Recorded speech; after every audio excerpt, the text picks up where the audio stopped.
Hello guys, good morning for today's video. This is ganap kahapon Friday. As usual, magsisimula na naman tayo sa ating buong araw ng pagiging nanay. At sinimulan ko nga dyan sa pag-iinit ng aking iinuming tubig.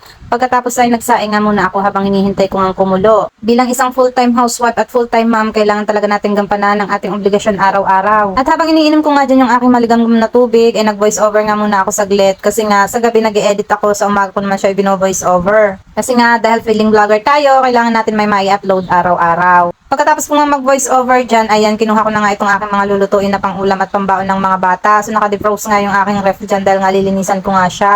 So inilabas ko na nga lahat ng pang-ulam na titira doon at lulutuin ko na nga lahat dahil nga naka-defrost yung ref. Baka kasi masira, sayang naman. At ayan nga, habang nagpiprito nga ako nitong spam, ay talagang lumalayo ako. Masyado siyang matalsik, guys. Ewan ko ba anong klaseng spam ito. Talagang napakatalsik niya pag niluluto. At ayan, muntik pa nga masunog ang aking niluto dyan. At pagkatapos ko nga magluto dyan, naghilamos, nagtutbrush nga ako. Tapos ginising ko na nga ito si Dayan. So ayan, alimpungatan yata siya sa pagising ko, guys. At bumangon agad. Tapos bumaba siya bigla.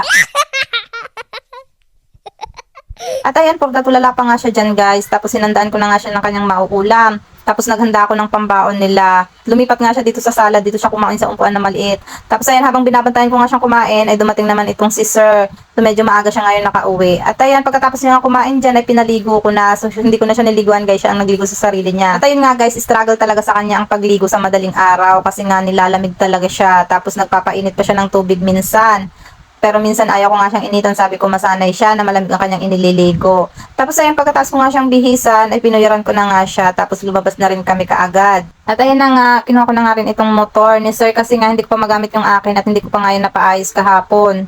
Medyo tanghali na nga rin yan, guys, yung paglabas namin kasi nga ang bagal talaga ni Dayan. At ayan, paglabas nga namin, nandiyan na pala si Mama sa tindahan, nagbubukas na siya. At ayun nga, for the marites nga muna dyan si Dan sa kanyang mami. Tapos ayan, isa-isa na rin namin inilabas yung mga natitirang paninda namin sa loob. Tapos sabi ko nga kay Dayan, videohan kami ng mami habang nagdi-display kasi nga nasa kanya yung aking cellphone. Tingnan mo naman ang ginawa, ipinokus pa sa akin.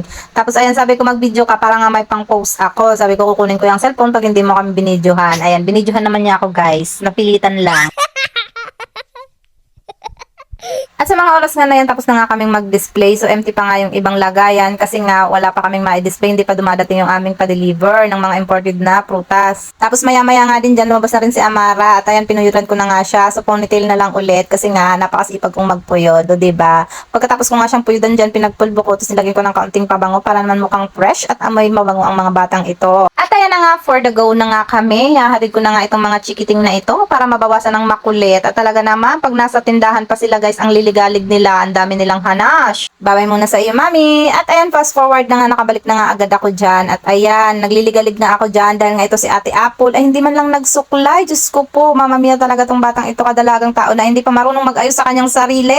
Kaya pinagsuklay ko nga muna yan siya, guys, bago ko ihatid. At ayun, pagkatapos niya magsuklay dyan, ay inihatid ko na rin nga siya agad. At ayun, pagkabalik ko nga, ay kinuha ko na nga yung thermos ko at ako'y magkakape na. Dahil alam niya naman, coffee is life, kulang ang morning pag walang coffee. At habang nagkakape nga ako dyan, ay dumating na nga itong nagdi-deliver sa amin ng mga imported na prutas. So shout out sa'yo, Elmer, salamat! Tapos binayaran ko na nga rin siya dyan. So ilang piraso lang yan, guys. Pero ang binayaran ko nga ay nasa 10,000 mahigit. O diba, napakamahal na talaga, guys, ng mga prutas ngayon. Wala nang mura. Tapos dumating na nga din dyan si Ate Kate at ihahatid ko na nga rin siya sa kanyang school. So on the way na nga kami dyan, guys. So that's it for today's video. Wait for part 2.